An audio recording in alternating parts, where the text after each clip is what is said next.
ठीक, स्टार्ट करते हैं हम केनोपनिषद। ठीक है, केनोपनिषद सामवेदीय तलबकार ब्राह्मण के 9वें अध्याय से लिया गया है।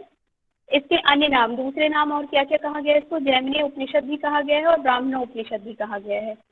इसमें 4 खंड जो कि 4 अध्याय बोले गए हैं, उन्हीं को खंड कहा गया है, इन अध्यायों को। इसमें जो 34 मंत्र लिए गए हैं, इसकी जो विषय वस्तु है, अर्थात विषय वस्तु का मतलब यहाँ पे जो सिलेबस में कहा गया है वो है। ठीक है, मतलब ये उपनिषद की विषय वस्तु नहीं है, जो हमारे सिलेबस में दिया गया है उस विषय को यहाँ पर लिखा गया है। तो पहला क्या है, आत्मा और मन। दूसरा, सत्य की अनुभूति कैसे होगी ये। और तीसरा जो है, यक्ष का उपाख्यान। तो इस विषय में हम चर्चा करेंगे। अब देखेंगे कि इस उपनिषद का नाम केन उपनिषद क्यों पड़ा। तो यहाँ पर सबसे पहला मंत्र जो है वह है के निशितम पतति प्रेषिता महना। यहाँ पे मैंने प्रेषित नहीं लिखा है तो लिख लीजिएगा, के निशितम पतति प्रेषितम मनः, अर्थात यह मन किसके द्वारा प्रेरित है। तो ये जो केन शब्द सबसे पहले आया है कि किसके द्वारा, तो इस केन को ही केन उपनिषद के नाम से संबोधित किया गया है या केन उपनिषद नाम रखा गया है। अब इसमें जो 4 अध्याय, जो 4 खंड बताए गए हैं, प्रथम और द्वितीय खंड की जो विषय वस्तु है वहां पर क्या बताया गया है कि गुरु शिष्य संवाद में प्रेरक सत्ता की विशेषताएं। प्रेरक सत्ता अर्थात परमात्मा को कहा गया है, प्रेरक सत्ता अर्थात ब्रह्म को कहा गया है। ठीक है, और उसकी अनुभूति कैसे होगी और उसकी आवश्यकता, उन सब चीजों की आवश्यकता का वर्णन किया गया है। इसके बाद तृतीय और चतुर्थ अध्याय में हम आएंगे तो वहां पर कहा गया है कि देवताओं का अभिमान, मतलब देवताओं को जो अभिमान हो जाता है वो, और उसके साथ साथ ये पेन चल रहा है स्क्रीन पर कि नहीं, ठीक है। तो देवताओं का अभिमान, यक्ष, उमा देवी, इंद्र संवाद, परम ब्रह्म की उपासना और फल की बात की गई है। ठीक है, इसके बाद हम देखें 4 प्रश्न। अब हम प्रथम खंड से स्टार्ट करेंगे। इनमें मंत्र भी आप लोग देख लीजिएगा कि प्रथम अध्याय में 8 मंत्र है, मतलब प्रथम खंड में। द्वितीय में 5, ये मैंने ऊपर जो गोला से लिख दिया, गोला बनाकर छोटे छोटे में लिख दिया है। चलिए ठीक है, तो हमने यहाँ देखा था प्रथम और द्वितीय खंड में गुरु और शिष्य का संवाद है। तृतीय और चतुर्थ खंड में देवताओं का अभिमान और जो यक्ष उपाख्यान जो बताया गया है वह, और परम ब्रह्म की उपासना की जो विधि बताई गई है वह। ठीक है, प्रथम खंड से हम स्टार्ट करते हैं। इसमें मुख्य 4 प्रश्न पूछे गए हैं। शिष्य ने अपने गुरु से 4 प्रश्न पूछे। उन्होंने कहा कि किसके द्वारा प्रेरित होता है मन, अपने विषयों में जाता है, मतलब मन प्रेरित होकर अपने विषयों में किसके द्वारा जाता है, किसके द्वारा यह श्रेष्ठ प्राण चलता है।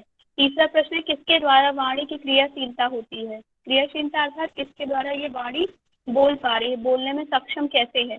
कौन देव नेत्र कर्ण को नियुक्त करता है। श्रोत और चक्षु कहा गया है, नेत्र को, चक्षु को और कर्ण को, यहाँ कर्ण लिख दिया है, सुधार लीजिएगा, कर्ण को कौन नियुक्त करता है। इसके उत्तर में गुरु अपने शिष्य से कहते हैं, हर एक प्रश्न के उन्होंने उत्तर दिए हैं। पहले प्रश्न में उन्होंने कहा है कि यह जो मन है प्रेरित होता है ईश्वर तत्व के द्वारा, अर्थात ब्रह्म तत्व के द्वारा ही प्रेरित होकर वह अपने विषयों में जाता है। दूसरे प्रश्न के उत्तर में कहा कि यह जो प्राण है, प्राण जो है ईश्वर तत्व अर्थात ब्रह्म के द्वारा ही प्रेरित होकर चलता है। तीसरे प्रश्न का उत्तर दिया कि जो वाणी की क्रियाशीलता है, अर्थात जो वाणी बोलने में जो सक्षम है वह ईश्वर तत्व के द्वारा ही है, वह इस ब्रह्म के द्वारा ही सक्षम है बोलने में। फोर्थ क्वेश्चन जो है उसका आंसर दिया कि जो नेत्र और कर्ण जो नियुक्त किए गए हैं, ये इनकी नियुक्ति भी किसने की है, ईश्वर ने ही की है, अर्थात परम ब्रह्म ने ही की है। कोई भी ये सब अपने से खुद ही अपना कार्य नहीं कर रहे हैं। ये एक सर्वशक्तिमान जो एक दूसरी शक्ति है, वह शक्ति इन सबको चला रही है। अब पूछा गया कि आखिर वह शक्ति कौन है। जो शिष्य थे, तो जैसे ही गुरु ने बताया कि यहाँ पे जो मन, प्राण, वाणी, श्रोत और चक्षु, ये सब की जो चेष्टा हो रही है ईश्वर तत्व के द्वारा हो रही है, अर्थात ब्रह्म की द्वारा हो रही है।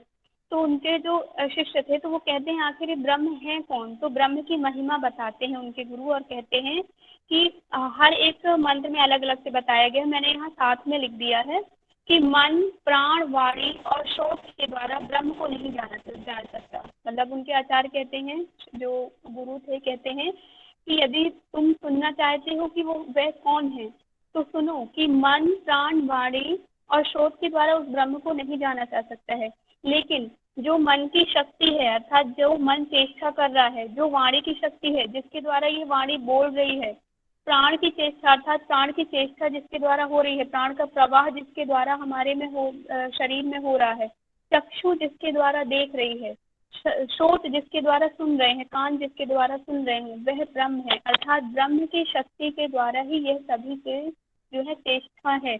यदि ब्रह्म ना हो तो ये सब चेष्टा रहित हो जाएंगे। तो इस भ्रम में मत रहना कि तुम इन चक्षु के द्वारा ईश्वर को अर्थात ब्रह्म को देख रहे हो। यह चक्षु को देखने की जो शक्ति आई है वह ब्रह्म के द्वारा ही आई है, और ब्रह्म के द्वारा ही तुम इस चक्षु से देख रहे हो। ब्रह्म की शक्ति के द्वारा ही इन श्रोत से तुम सुन रहे हो, अर्थात कर्ण से तुम सुन रहे हो। ब्रह्म की शक्ति के द्वारा ही तुम मन से विषयों तक पहुंच पा रहे हो। वाणी ब्रह्म की शक्ति के द्वारा ही वाणी बोलने में सक्षम है। तो यहाँ पर ईश्वर की महिमा बताई गई कि हर कार्य जो हो रहा है, जितनी भी जो चीजें हो रही हैं वो ब्रह्म के द्वारा ही हो रही हैं। हम ऐसा ना माने कि मेरे द्वारा ये चीजें हो रही हैं, या मैं बोल रहा हूँ, मैं सुन रहा हूँ, मैं देख रहा हूँ, तो ऐसा बिल्कुल भी नहीं है। दूसरी ही शक्ति इन चीजों को संचालित कर रही है या प्रेरक कर रही है, अर्थात प्रेरित कर रही है। इसीलिए ईश्वर को यहाँ प्रेरक सत्ता भी कहा गया है कि वही प्रेरक सत्ता है इस सृष्टि का, इस संसार को चलाने के लिए। ठीक है, फिर दूसरे अध्याय में यदि हम आते हैं तो ब्रह्म ज्ञान की बात की गई है। ब्रह्म ज्ञान अर्थात यहाँ पर आत्मा और मस्तिष्क की भी बात की गई है। आत्मा और मस्तिष्क इसलिए कहा गया है कि यहाँ पर भी गुरु और शिष्य का संवाद चलता है। तो अब इसी का आगे फिर उसका वर्णन करते हैं ब्रह्म के विषय में ही। तो आचार्य कहते हैं, जो यह जानता है कि ब्रह्म जान लिया है, अर्थात जिसने जो ये कहता है कि मैंने ब्रह्म को जान लिया, उसने अंश जाना है। और यह जो अंश है वह देवों में भी है और तुम में भी है। तुम में का मतलब यहाँ पे सभी से लिया गया है कि पूरी मनुष्य जाति या जो भी सृष्टि में जो भी व्यक्ति है और जितने भी देव हैं, उन सब में उस परमात्मा का सिर्फ अंश है जो कि पूर्ण नहीं है, अर्थात अतः जाना हुआ विचारणीय है। तो उन्होंने कहा कि जो तुमने जाना है कि मैंने तो ईश्वर का अंश जान लिया है। आचार्य अपने शिष्य को कहते हैं कि यदि तुम सोच रहे हो कि मैंने ईश्वर को जान लिया है, ईश्वर का कुछ अंश जान लिया है, तो तुम्हें उस पर विचार करना चाहिए, क्योंकि वो तो पूर्ण है ही नहीं, वो तो अंश है।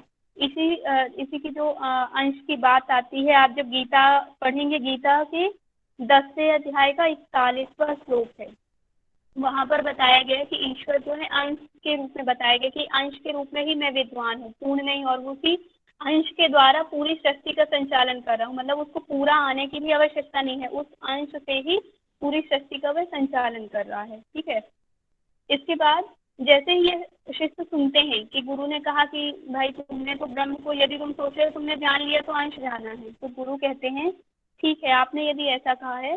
तो गुरु जो है शिष्य से पूछ रहे थे, तो शिष्य कहते हैं मैं ब्रह्म को जानता हूँ या नहीं जानता हूँ।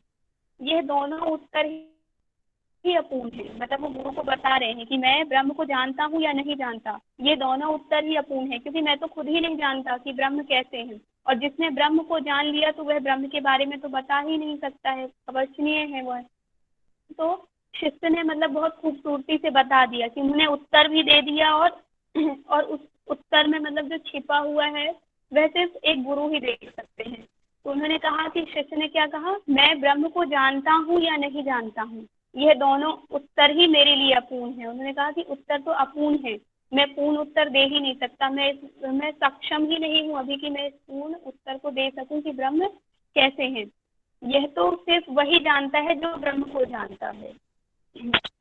अब यहाँ पर कहा गया है, इन्होंने शिष्य ने तो कह दिया कि यह ब्रह्म को वही जानता है जो ब्रह्म को जानता है। तो अब कौन जानता है ब्रह्म को, पूछा गया कि वह कैसा होगा वो व्यक्ति जो ब्रह्म को जानता होगा, और वह व्यक्ति कैसा होगा जो ब्रह्म को नहीं जानता होगा। तो यहाँ पर देखिए, ब्रह्म को कौन जानता है, अभिमान रहित जो यह मानता है कि ब्रह्म जानने में नहीं आता। मतलब कहा गया है कि जिसके अंदर तनिक भी अभिमान नहीं है, अर्थात जिसके अंदर अब जो अभिमान रहित है वह ब्रह्म को जानता है, और लेकिन फिर भी वह सोचता है कि ब्रह्म तो जानने में आया ही नहीं है मुझे। उसको जानने के बाद भी उसको यह महसूस होगा, उसके अंदर जो भाव रहेंगे वो यही रहेंगे कि अभी भी मैंने ब्रह्म को नहीं जाना है, और इसीलिए वह अभिमान रहित रहेगा। तो आप समझिए कि उसने ब्रह्म को जान लिया है, और जिसने जान लिया है वह कभी बताएगा ही नहीं, क्योंकि वो उसको इतनी शांति हो जाएगी, इतना अपने आप में परिपूर्ण हो जाएगा कि उसको किसी से बताने की आवश्यकता नहीं है, ना ही उसको किसी से पूछने की आवश्यकता है। तो इसीलिए यहाँ कहा गया है कि वह क्या करेगा, वह कि ब्रह्म को जानने में नहीं आता, वह यही सोचेगा मन ही मन कि ब्रह्म तो जानने में ही नहीं आता है। ठीक है, इसके बाद हम देखें नेक्स्ट क्वेश्चन। यहाँ पे पूछा गया था कि ब्रह्म को कौन नहीं जानता है, तो कहा गया है जिसके अंदर अभिमान है, जिसके अंदर अभिमान है कि मैं तो ब्रह्म को जान गया हूँ, अब मुझे कुछ भी जानने की आवश्यकता नहीं है, जिसके अंदर मिथ्या ज्ञान है, मतलब उसी भ्रम में वो जी रहा है कि मैंने सारी चीजें जान ली हैं, अब तो मुझे कुछ भी जानने की आवश्यकता नहीं है, और फिर वो सबसे बताता फिरेगा कि मैंने ब्रह्म को जान लिया है, मैंने ब्रह्म को देख लिया है। तो आप समझिए कि उसने ब्रह्म को तनिक भी नहीं जाना, उसका अंश भी नहीं जाना है। यहाँ पर ये महिमा बताई गई है कि ब्रह्म को कौन जानता है और ब्रह्म को कौन नहीं जानता है। तो इस प्रकार आपसे क्वेश्चन पूछा जा सकता है कि जो ब्रह्म को जानता है वह अभिमान रहित होगा, जो ब्रह्म को नहीं जानता उसके अंदर अभिमान होगा, मिथ्या होगा, मिथ्या ज्ञान अर्थात भ्रम रहेगा कि उसने जान लिया है। ठीक है, नेक्स्ट हम आते हैं सत्य की सहज अनुभूति। सत्य कौन, अर्थात परमात्मा। तो यहाँ पर एक श्लोक आता है, आत्मना विदन्ते वीर्यम विद्या विदन्ते अमृतम। ठीक है, लिख लीजिएगा, मैंने लिखा नहीं है। आत्मना विदन्ते वीर्यम विद्या विदन्ते अमृतम, अर्थात यहाँ पे कहा गया कि आत्मज्ञान के द्वारा, आत्मज्ञान के द्वारा बल की प्राप्ति होती है। बल से तात्पर्य है यहाँ पर वीर, वीर से तात्पर्य है यहाँ पर आत्मबल, आत्मबल अर्थात आत्मविद्या। तो कहा गया आत्मज्ञान के द्वारा आत्मबल की प्राप्ति होती है अर्थात वीर की, फिर आत्मवीर के द्वारा आत्मविद्या, मतलब आत्मवीर ही आत्मविद्या कहा गया है, वीर को आत्मबल ही आत्मविद्या है। और आत्मविद्या के द्वारा आप चाहें तो एक लाइन काट भी सकते हैं, लेकिन ये भी ओके है, कोई प्रॉब्लम नहीं रहेगी इससे भी। ठीक है, तो आत्मज्ञान के द्वारा आत्मबल की प्राप्ति होती है, आत्मबल के द्वारा आत्मविद्या की प्राप्ति होती है, आत्मविद्या के द्वारा अमृत स्वरूप परमात्मा की प्राप्ति होती है, और उस परमात्मा को जो जान लेता है वह प्रत्येक वस्तु का ज्ञाता हो जाता है, अर्थात उसको प्रत्येक वस्तु का बोध हो जाता है, हर एक वस्तु का उसे ज्ञान हो जाता है। और जब यह ज्ञान हो जाता है प्रत्येक वस्तु का, अब यहाँ पे जब वो परमात्मा को जान लेगा तो किसी भी वस्तु में उसे मिथ्या नहीं रहेगा, अर्थात उसको सत्य ज्ञान की प्राप्ति हो जाएगी। और जब व्यक्ति को सत्य ज्ञान की प्राप्ति हो जाती है तो वह यथार्थ ज्ञान अर्थात वह अपने लक्ष्य को प्राप्त कर लेता है, और लक्ष्य को प्राप्त करके वह व्यक्ति अमर हो जाता है। यहाँ पे देखिए मैंने एक लाइन में ही इसको लिख दिया कि आत्मज्ञान से आत्मबल की, आत्मबल से आत्मविद्या, आत्मविद्या से अमृत स्वरूप परमात्मा की प्राप्ति होती है। ठीक है, क्लियर है यहाँ तक सभी को, बता दीजिए कोई। जी जी क्लियर है। ओके, ठीक है।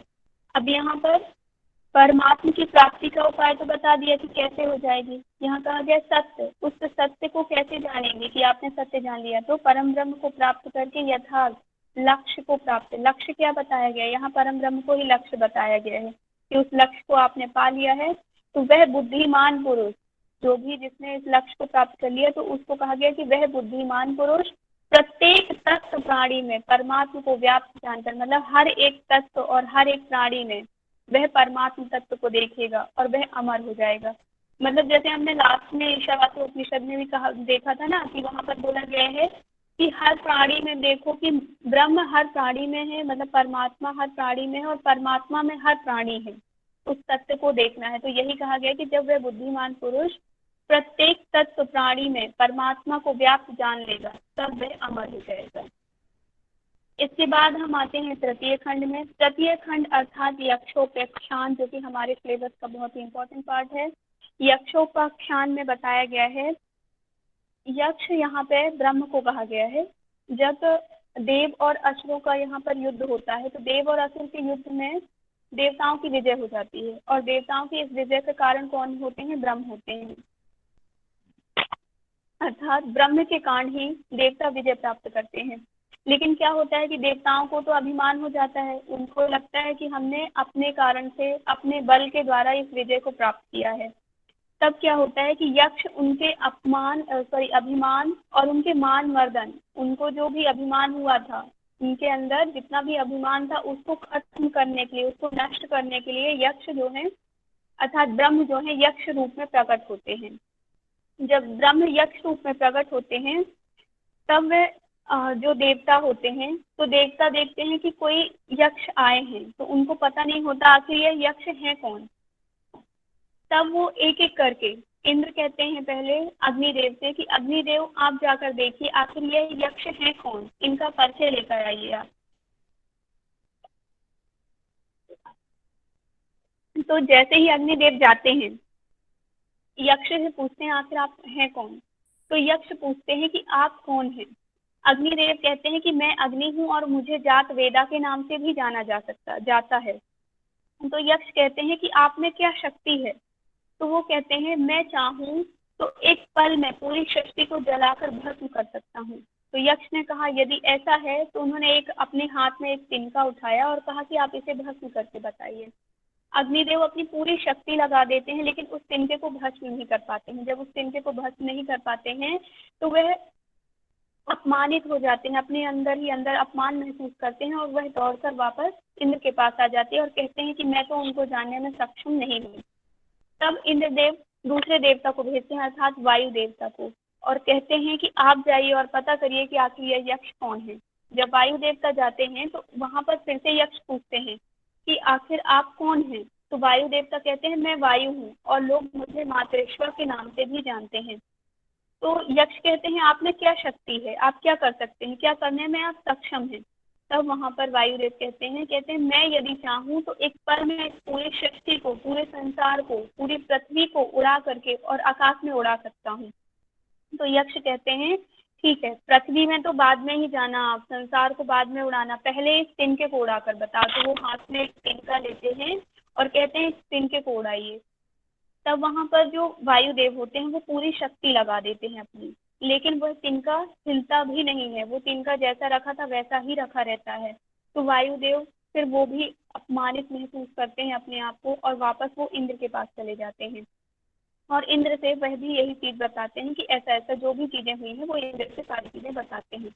जब इंद्र देवता निर्णय लेते हैं कि अब मैं जाऊंगा, तो जैसे ही इंद्र देवता आते हैं यक्ष से मिलने अर्थात उनका परिचय पूछने, तो वहां से ब्रह्म जो है, यक्ष जो है वो अंतर्ध्यान हो जाते हैं। जैसे वो अंतर्ध्यान हो जाते हैं तो इंद्र उनको, क्योंकि वो देख ही नहीं पाते, तो वहां पे जो हिमालय में हेमवती नाम की जो कन्या थी जिनको उमा देवी भी बताया गया है, तो उनसे पूछते हैं कि आखिर यह यक्ष कौन है। तो उमा देवी उनको बताती है कि ब्रह्म ही यक्ष है। अर्थात उन्होंने कहा कि ये यक्ष के रूप में ब्रह्म आए थे, जो देवताओं को अभिमान हो गया था उस अभिमान को खत्म करने के लिए ब्रह्म को यहाँ स्वयं ही अवतरित होना पड़ा, यक्ष के रूप में प्रकट होना पड़ा। तब इंद्र समझ जाते हैं, और क्योंकि अग्निदेव, वायुदेव और इंद्रदेव तीनों ने ब्रह्म का बहुत ही निकट से साक्षात्कार किया था, इस वजह से इन तीनों देवों को श्रेष्ठ माना जाता है। लेकिन सबसे प्रथम इंद्र ने उन्हें, एक तो अंतर्ध्यान जब हुए, तो जब वो अंतर्ध्यान होते हैं तो वहां पे एक आदि दैविक रूप जो बताया गया है कि ब्रह्म का आदि दैविक रूप किस प्रकार जब अंतर्ध्यान होते हैं तो बिजली चमकने जैसा, मतलब जैसे बिजली चमकती है तो वैसा एक क्षण के लिए, मतलब अपनी जो पलक झपकती है, पलक झपकने जैसा और बिजली चमकने जैसा वो दिखते हैं। तो इंद्र उन्हें अच्छे से तो नहीं देख पाते हैं। फिर उमा देवी से जब वो सुनते हैं तो उनको सबसे प्रथम जो है उमा देवी के द्वारा जब ब्रह्म का ज्ञान होता है तो सबसे प्रथम इंद्र को होता है। इस वजह से इंद्र को सर्वश्रेष्ठ कहा गया है, और दोनों मतलब तीनों को श्रेष्ठ तो कहा गया है, लेकिन श्रेष्ठ में भी सर्वश्रेष्ठ इंद्र को इसीलिए कहा गया है क्योंकि उन्होंने बहुत ही निकट से और सबसे प्रथम ब्रह्म के बारे में सुना था। कोई डाउट है किसी को तो पूछ लीजिए। यहाँ पर क्वेश्चन आपका ऐसे बन सकता है कि पहले कौन से देवता गए थे यक्ष से मिलने, दूसरे कौन से गए थे और तीसरे, और इनके नाम भी याद रखिएगा कि अग्निदेव का जो नाम है दूसरा वो है जातवेदा, वायुदेव का है मातरेश्वर, और इंद्र को यहाँ पे सर्वश्रेष्ठ कहा गया है। जब श्रेष्ठ आएगा तो तीनों देव, और जब सर्वश्रेष्ठ कहा जाएगा तो इंद्रदेव। किसी को कोई डाउट है तो पूछ लीजिए, फिर हम नेक्स्ट चतुर्थ खंड चलेंगे।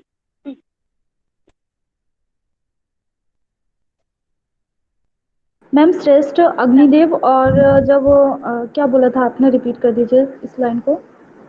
श्रेष्ठ जो रहेंगे वो अग्निदेव रहेंगे और वायुदेव और इंद्रदेव, तीनों देव को श्रेष्ठ कहा गया है। लेकिन जब बात आएगी सर्वश्रेष्ठ की तो सर्वश्रेष्ठ इंद्र को कहा गया है। ठीक है, क्योंकि सर्वप्रथम उन्होंने उमा देवी के मुख से ब्रह्म का परिचय सुना और उन्होंने इन ब्रह्म को अंतर्ध्यान होते हुए बिजली चमकने जैसा जो उनका स्वरूप था, आदि दैविक जो उनका रूप था वो देख लिया था। ठीक है, अब हम आते हैं चतुर्थ खंड में। चतुर्थ खंड में बताया गया है ब्रह्म को तद्वन नाम से बोला गया है। ये याद रखिएगा। सभी में कई एक और उपनिषद है, मांडुक्य है शायद, मुझे अच्छे से याद नहीं, उसमें प्रज्ञान बोला गया है ब्रह्म को। तो सभी जगह ब्रह्म के अलग अलग नाम दिए गए हैं, तो अच्छे से याद रखिएगा। इसे ये भी पूछा जा सकता है कि केन उपनिषद में ब्रह्म को किस नाम से जाना जाता है, तो या तो यक्ष आ जाएगा या तो तद्वन आ जाएगा। तो यहाँ पर तद्वन नाम से ब्रह्म को जाना गया। तद्वन का अर्थ बताया गया तद भजनीय, तद का अर्थात बताया गया भजनीय, और वन का बताया गया रस, जिसको प्रेम पूर्वक जिसका हम भजन करते हैं, ध्यान करते हैं, वह होता है तद्वन। ठीक है। और यहाँ पर बताया गया है जो इस तद्वन को अर्थात जो इस ब्रह्म को प्रेम पूर्वक भजन करता है, ध्यान करने योग इस परमात्मा का जो भजन करता है, उसको क्या फल की प्राप्ति होती है। तो यहाँ पर बताया गया है कि उसे सभी प्राणी प्रिय मानते हैं, मतलब हर प्राणी उस व्यक्ति को प्रिय मानेंगे, सभी को प्रिय लगेगा वह। ठीक है। नेक्स्ट हम आते हैं ब्रह्म विद्या का अनुभव। ऊपर हमने देखा था ना, क्वेश्चन था कि ब्रह्म विद्या का अनुभव कैसे होगा। इसके 3 आधार और 3 साधन, आधार और साधन एक ही है कि ब्रह्म विद्या की प्राप्ति के 3 साधन, ऐसे भी पूछा जा सकता है। या तो पूछा जा सकता है ब्रह्म विद्या के 3 आधार कौन कौन से हैं, या तो आपको कहा जा सकता है कि ब्रह्म अनुभूति अर्थात ब्रह्म के अनुभव करने के 3 साधन या आधार कौन से हैं। तो यहाँ पर बताया गया है तप, दम और कर्म, 3 साधन बताए गए हैं। तप का तात्पर्य है स्वधर्म पालन, कष्ट सहन करना, अशुद्धि का नाश। स्वधर्म पालन, कष्ट सहन करना मतलब व्रत उपवास ये सारी चीजें करते हैं ना, तप बताया गया है। उसमें भी पढ़ते हैं हम पतंजलि में तप हमने पढ़ा था, गीता में भी पढ़ते हैं। गीता में 3 प्रकार के तप बताए गए हैं। कौन कौन से बताए गए हैं? गीता आपने पढ़ी? सात्विक, राजसिक और तामसिक। ठीक है। तो यहाँ पर तप का पालन करते हुए अशुद्धि का नाश करना है। फिर दम आया है, दम का तात्पर्य होता है मन सहित इंद्रियों का नियंत्रण करना, दम। इसके बाद आया है कर्म, कर्म की बात की गई है कि यहाँ पे निष्काम कर्म। तो इन तीनों का पालन करते हुए ये जो 3 आधार बताए गए हैं, इनके द्वारा हम ब्रह्म का अर्थात व्यक्ति इनके द्वारा ब्रह्म विद्या का अनुभव प्राप्त कर सकता है। या ब्रह्म विद्या के ये 3 आधार है। ये मैंने आपको बता दिया था कि ब्रह्म का आदि दैविक संकेत क्या है। तो बिजली चमकने जैसा, पलक झपकने जैसा। यहाँ पे पलक झपकने नहीं लिखा है, लिख लीजिएगा, वो भी इम्पोर्टेंट है कि जब ब्रह्म का जो संकेत है कि कैसे पता चलेगा कि ये ब्रह्म है, तो उनका आदि दैविक संकेत है बिजली चमकने जैसा, पलक झपकने जैसा। कि एक पलक जितने में हमारी झपकती है उतने ही क्षण में वो बिजली चमक जाती है, मतलब वो बिजली जैसा एक प्रकाश है, वो प्रकाश चमक जाता है और हम देख भी नहीं पाएंगे। ठीक है। अब यहाँ पे लास्ट में मैंने ये 4 खंड की विषय वस्तु लिख दी है एक एक वर्ड में, कि प्रथम खंड में क्या पूछा गया है। तो प्रथम खंड का जो वो है विषय है, पूरा यदि देखा जाए तो पूरा विषय जो है प्रथम खंड का, वह कौन है, वह कौन मतलब ब्रह्म के लिए कहा गया कि वह कौन है। द्वितीय खंड में आप देखेंगे तो कहा गया है कि वह सर्वज्ञ है, क्योंकि जब वहाँ पे गुरु और शिष्य का संवाद चलता है तो बताते हैं ना कि वो अंश जानते हैं। फिर कहा गया कि पूर्ण कैसे जानेंगे, तो वहाँ पे बताया गया कि वह सर्वज्ञ है, मतलब दूसरे जो खंड है। तीसरा खंड की बात करें तो तीसरे खंड में कहा गया कि वह अहंकार से परे है, अहंकार से परे है। और क्योंकि यहाँ पे उन्होंने क्या किया था, देवताओं के अहंकार को मिटाया था। मतलब उनके कहने का मतलब यही है कि अहंकार किसी भी व्यक्ति में भी नहीं होना चाहिए। तो ईश्वर तो अहंकार से परे ही है, मनुष्य में भी नहीं होना चाहिए, तृतीय खंड का तात्पर्य है। और जो चतुर्थ खंड है, कहा गया है कि वही ब्रह्म है, और वही ब्रह्म को क्या कहा गया है, तो तद्वन नाम से कहा गया कि वही ब्रह्म जो है तद्वन है। तद्वन मतलब एक संबोधित किया गया है नाम से। ठीक है। फिर यहाँ पर लास्ट के जो कुछ मंत्र हैं, यहाँ पे इम्पोर्टेंट तो नहीं है, मैंने लिखा नहीं इसीलिए, लेकिन वहाँ पे जो बोला गया कि जैसे ये ज्ञान दे देते हैं, तो क्योंकि ये गुरु शिष्य का संवाद चल रहा है, तो शिष्य कहते हैं कि हे गुरुदेव, आपने जो भी बताया तो कृपया करके आप मुझे ब्रह्म ज्ञान दीजिए कि आखिर ब्रह्म को ज्ञान मतलब ब्रह्म को कैसे प्राप्त किया जा सकता है, उसका ज्ञान क्या है।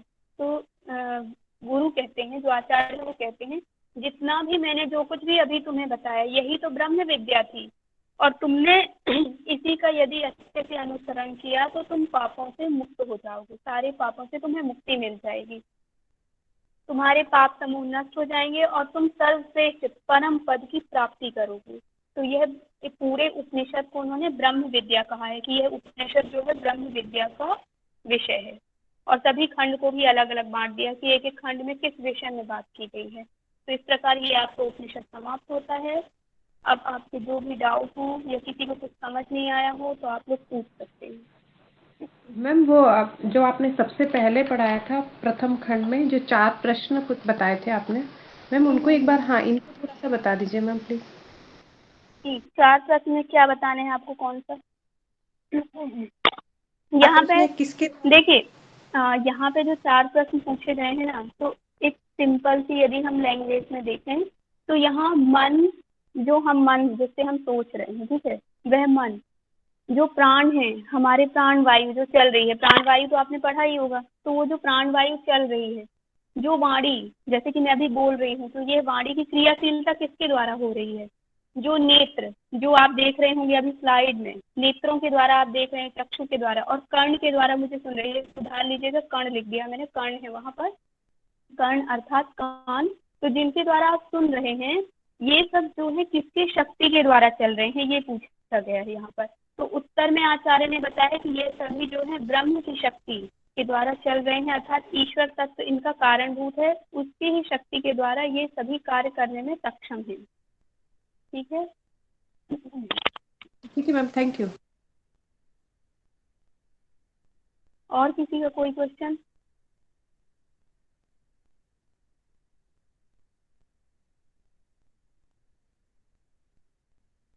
और किसी के कोई क्वेश्चन है या फिर मैं स्लाइड बंद कर लूँ?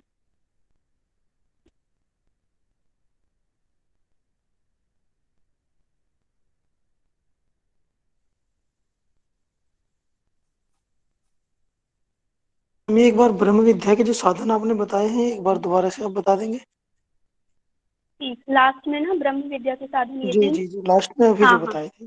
Okay okay. यहाँ पे ब्रह्म विद्या के 3 साधन बताए गए हैं, कौन कौन से? तप, दम और कर्म।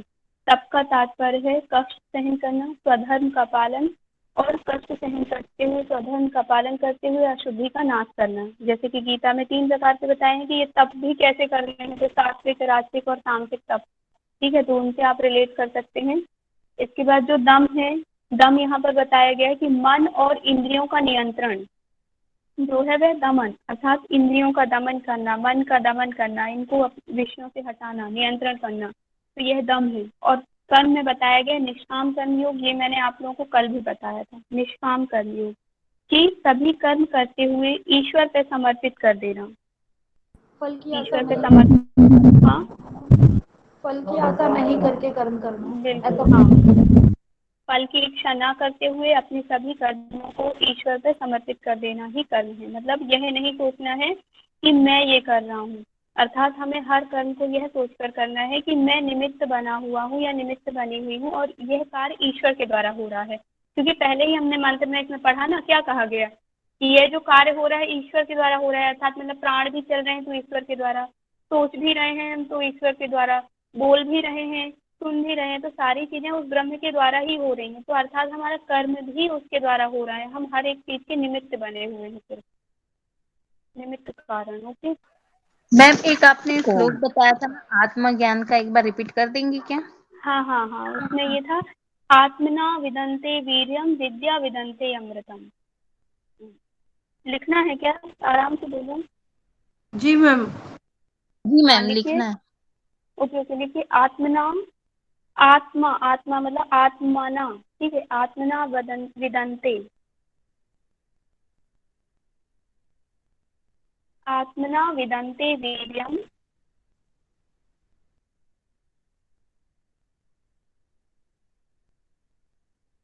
आत्मना विदन्ते वीर्यम विद्या विदन्ते अमृतम।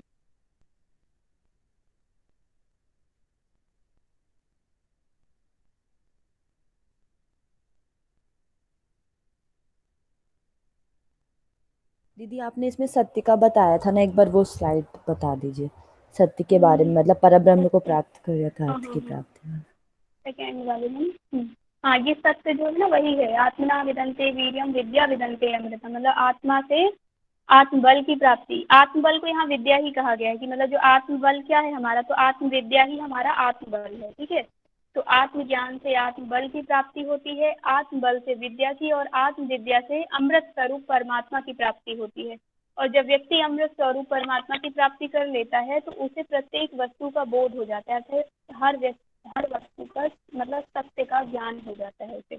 और जब व्यक्ति को सत्य का ज्ञान हो जाता है, यथार्थ ज्ञान हो जाता है, तो वह अपने लक्ष्य की प्राप्ति कर लेते हैं और वह बुद्धिमान साधक अमर हो जाता है। ठीक है जी दीदी। मैम ये दूसरे खंड में बात करी है ना इसकी, तो आत्मना हाँ विदंते हाँ हाँ वीर्यम बिल्कुल, विद्या। ये दूसरे खंड में जी है। ठीक है जी, धन्यवाद। ठीक। अब मैं स्लाइड अलग करूँ क्या, क्वेश्चन पूछ लेती हूँ। ठीक है, 5 मिनट जी जी बचे बिल्कुल। हैं। किसी के और कोई डाउट तो नहीं है?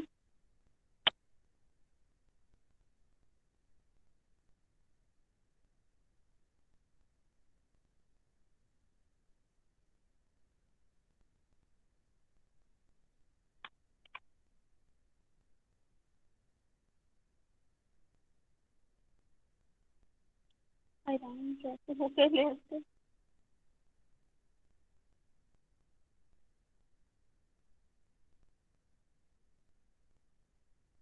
Bye.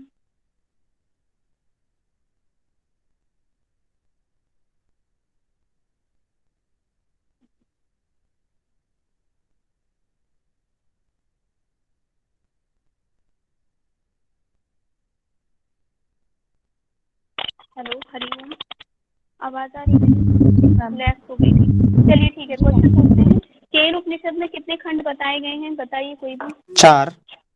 4 खंड। ठीक है, उन 4 खंड में मोहित जी बता दीजिए कितने कितने मंत्र हैं। मंत्र याद नहीं मंत्र दीदी। ओके ओके, कोई बात नहीं। किसी को याद है? यस दीदी, टोटल तो फर्स्ट पता है, खंड में टोटल 8 तो है, 34 है। फिर हाँ 5 है, प्रथम में फिर 12 है, फिर 9 है। ठीक है, 8, 5, 12 और 9। ठीक है, हाँ। ऐसे याद कर लीजिएगा। मतलब देखिए, जो प्रथम अध्याय में 8 है, ठीक है, और सबसे लास्ट अंतिम अध्याय देखें तो उसमें 9, मतलब 1 बढ़ा दिया जाएगा। ठीक है, और बाकी बीच के जो हैं 12 और 5 याद हो जाएंगे, 1-2 बार आप पढ़ेंगे तो। और वैसे इतनी आवश्यकता नहीं है, इसमें पूछा नहीं जाएगा। ठीक है, जो टोटल मंत्र हैं वो याद रखिएगा कि 34 हैं। ठीक, इसके बाद जो ब्रह्म प्राप्ति के जो साधन बताए गए हैं, 3 साधन, कौन बताएगा, बताइए। ये तप दान और कर्म। हाँ हाँ, कौन कौन से? तप, दम और कर्म। कर्म। ठीक है, इसके बाद जो ब्रह्म है उसके द्वारा किन किन चीजों का संचालन हो रहा है, क्या बताया गया है। प्रीति जी आप बताइए, प्रीति मौर्य जी, मालवीय सॉरी।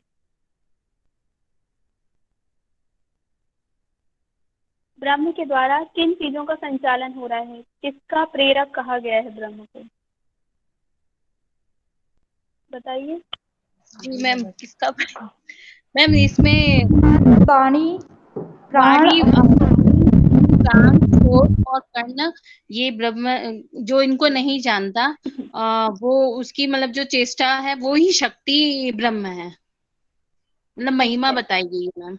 हाँ हाँ, कि मतलब ये जो चेष्टा हो रही है इन चीजों की, वो किसके हाँ द्वारा हो रही है, ब्रह्म की। हाँ, उनकी चेष्टा वो बताई गई है। ठीक है, इसी को अच्छा, प्रेरक सत्ता भी कहा गया है। ठीक है, हाँ हाँ, ठीक। अब बताइए मुझे, आत्मज्ञान से किस चीज की प्राप्ति होती है, कौन बताएगा। मनोज पाल, आत्मबल। मनोज पाल। ठीक है ठीक मैम आत्मबल के द्वारा सत्य की अनुभूति होती है। ठीक। मैंने ये नहीं पूछा था एक्चुअली, मेरा क्वेश्चन ये था कि जी जी, आत्मज्ञान के द्वारा, आत्मज्ञान के द्वारा किसकी आत्मज्ञान के प्राप्ति द्वारा होती है। बल और हाँ, वीर्य की प्राप्ति। बल और वीर्य अलग अलग नहीं है, बल को ही वीर्य कहा जाता है। ठीक है, जी जी। हाँ। इसके बाद नेक्स्ट क्वेश्चन है आपका, प्रेरणा दुबे जी, माइक ऑन करिए और ये बताइए कि जब शिष्य ने उत्तर दिया था, आचार्य ने कुछ कथन कहा था और उसके उत्तर में शिष्य ने क्या कहा था। मैम ड्राइव कर रही हूँ मैं। अरे भगवान, इतना इतना डेडिकेशन। मैम ऑफिस से अभी छुट्टी है ना, निकली है वहाँ से। चलिए कोई बात नहीं, कोई बात नहीं, ठीक है। नीरज जी आप बताइए।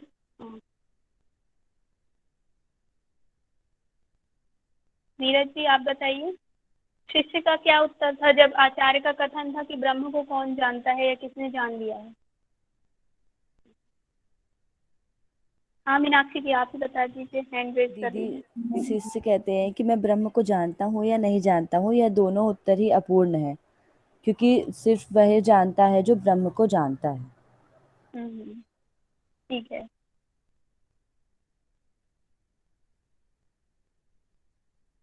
भावना जी, भावना चौधरी जी, दोनों के नाम एक से हैं, एक में। ठीक है, कोई भी आ जाइए, कोई भी भावना। ठीक है,